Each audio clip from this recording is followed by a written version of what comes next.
Hope you like Italian. Wait, hold on. Hope you like Italian. I suck at impersonations.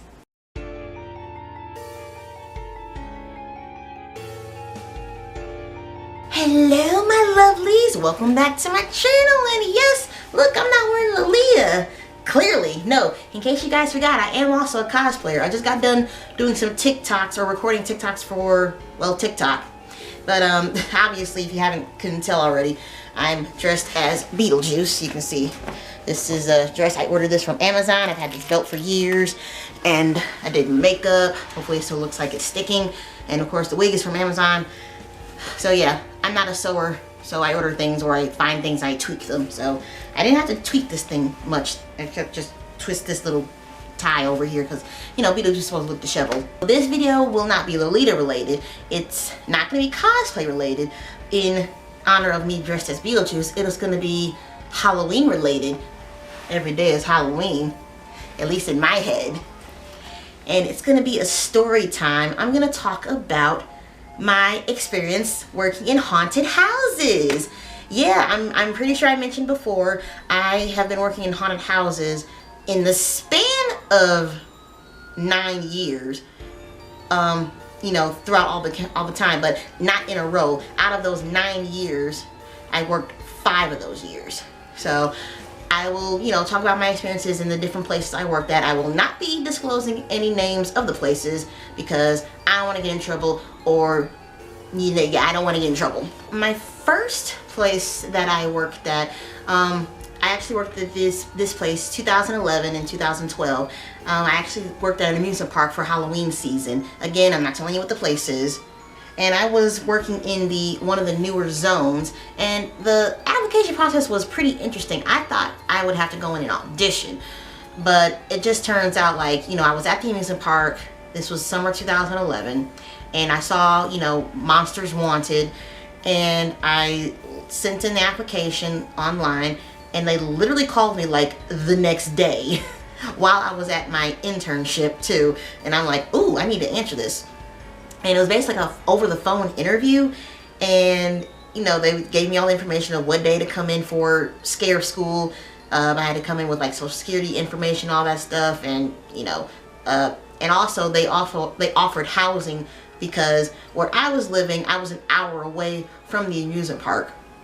So, and they offered us to stay there, you know, during the weekends for free. We just had to give like a deposit, and we get the deposit back. In the first zone that I worked in, we got to choose, yeah, that's another thing. We got to choose which zone we wanted to work in.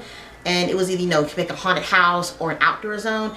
And I figured since it was my first year and, you know, I felt it would be more freeing, I decided to work in one of the outdoor zones. And I was a zombie created by a voodoo priest and created by the voodoo priests and priestesses.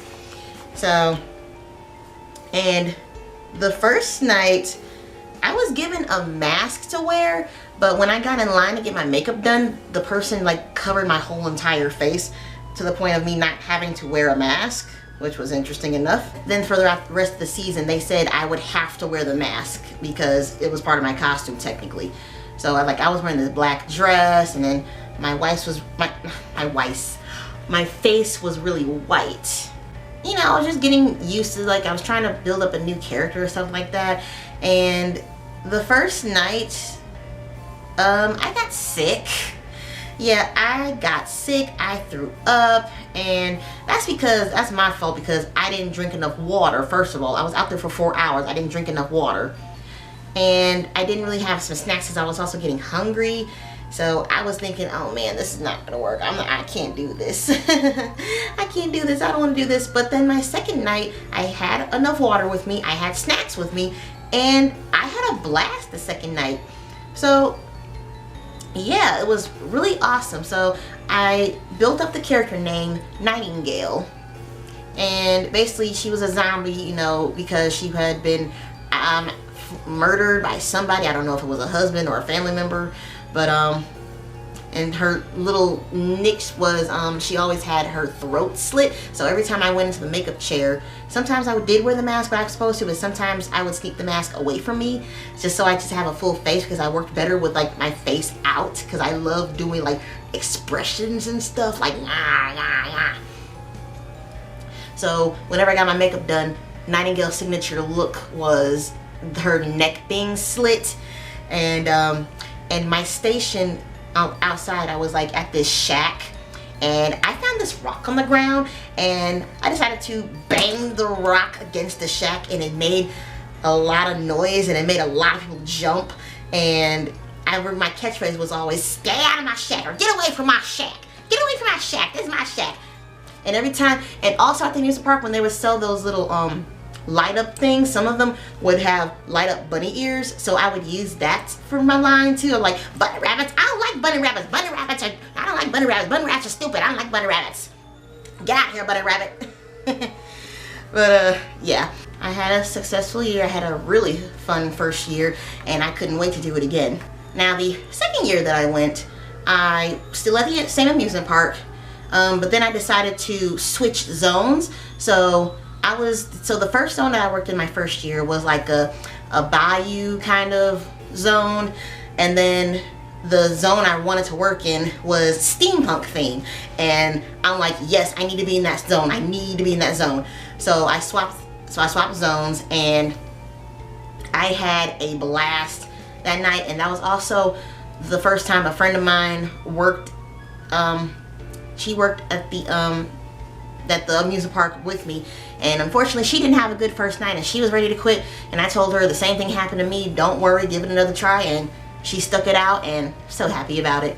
So yeah, okay, so now the second year I had even more fun, but this time I didn't have a shack or noise to work with, but I did get to work with lights. So I was actually not in a shack, but I was like kind of like at this storefront, and there's like a light like over the shed thing, and I would hide under the light, and I could just pop out and just scare people. And not only that, my character Nightingale, she became Professor Nightingale. Yeah, actually she became Mrs. Dr. Professor Nightingale. And then from the southern accent, I changed it to like some people found her from Steampunk World, brought her back, rebuilt her, and they tweaked her vocal patterns from going from southern accent to the thick Russian accent.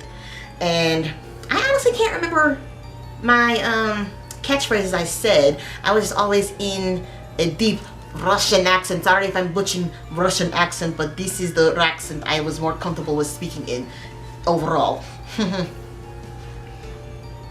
But yeah, and my costume was cool. Actually, it was like a long overcoat, and I tried to incorporate Nightingale's neck thing, but then I remembered she was turned into a cyborg, so her neck would have been healed.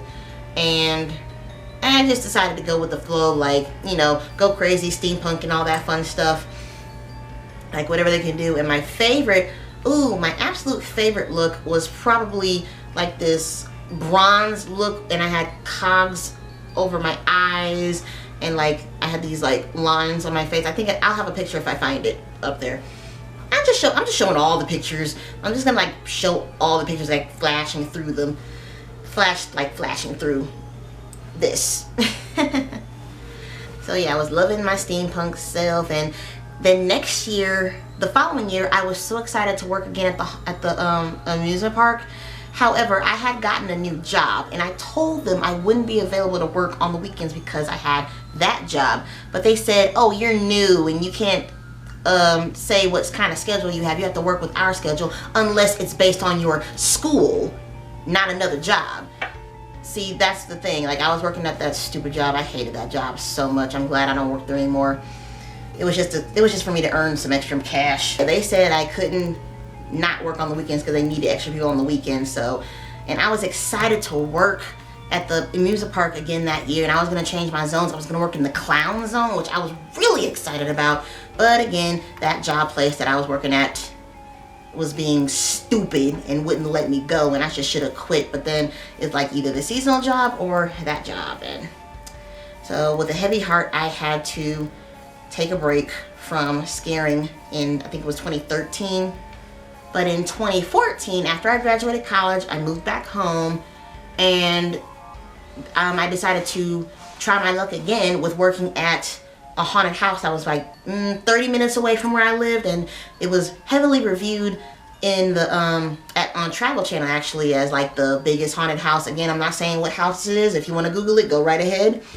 But and even more fun about it was my brother, he was a senior in high school, and he wanted to work in it, and it would have been perfect because he was already 18. You had to be 18 and over to, you know, work at the house. And since he was already 18 and he expressed interest, I said, oh yeah, come on, let's go. And we were working together. It was so much fun. But then stuff happened because in this house, yes, it was on the Travel Channel. It's the biggest or the longest haunted house in the, at least in the state. There might be some more in the country now. But I was working with jackasses, let me just tell you that. So first off, I was being moved. There was like over 50 rooms, and I was being moved from room to room to room. I had to come up with a whole new character every single night I was there. The same with my brother. With me, acting wise, especially in a haunted house, if I'm in that area for a while and I can develop my character and I feel comfortable with that character, like, you know, it works out. But if I'm being moved from room to room, different themes, like one night I was a T-Rex tamer, the other night I was in the clown room, which I wanted to stay in, but then the next night I was a doll, and then I was a zombie at a missile, then I was a morgue doctor. I'm like, can I just stay in one place? And then, again, those bastards at that stupid haunted house that I thought would, you know, work out and stuff, they fired my brother because when he went on break, apparently he was a little late coming back, or he wasn't where he was supposed to be. And granted, when you're maneuvering through that big old house, like seriously, and you know, he was a little late coming back, and without any warning, they fired him. I'm like, y'all are some elitists. Like seriously, they're a bunch of elitists at that haunted house. They just fired him with no warning. They didn't even give him a warning like, okay, you make sure you know what time it is and we'll give you another chance. No, they just let him go immediately. In fact, I remember someone saying the very first night they fired 10 people in the first night it was open. And the night my brother got fired, it was probably like a week and a half after that. I was ready to throw some tables. And then the following week, guess who else got fired? Me. They fired me because they said I wasn't quote unquote scary enough. Me. I'm not scary enough. I wasn't scary enough, or I wasn't given as much energy as I was in the audition. By the way, that house actually required an audition and I nailed it. They loved my audition. And they said I wasn't given the exact same energy from my audition, so they let me go. And it wasn't just me. It was like 5 other people who got fired that night. I'm like, what the fuck? Do y'all solely rely on your animatronics and not your actors? What kind of a stupid haunted house is this? And honestly, I've been getting bad vibes from that place probably since maybe the 3rd day, or the 3rd night I should say. Especially when they, again, kept moving me from room to room to room. My brother also kept getting moved from room to room. The older people who were there, who worked there for years, they got to stay in the rooms. But since we were new, they wanted to test us out in different areas. And I'm like, dude, we need to stay in one area so I can build up my character. Anyway, so yeah, me and my brother got fired. And my confidence with working in haunted houses kind of went down.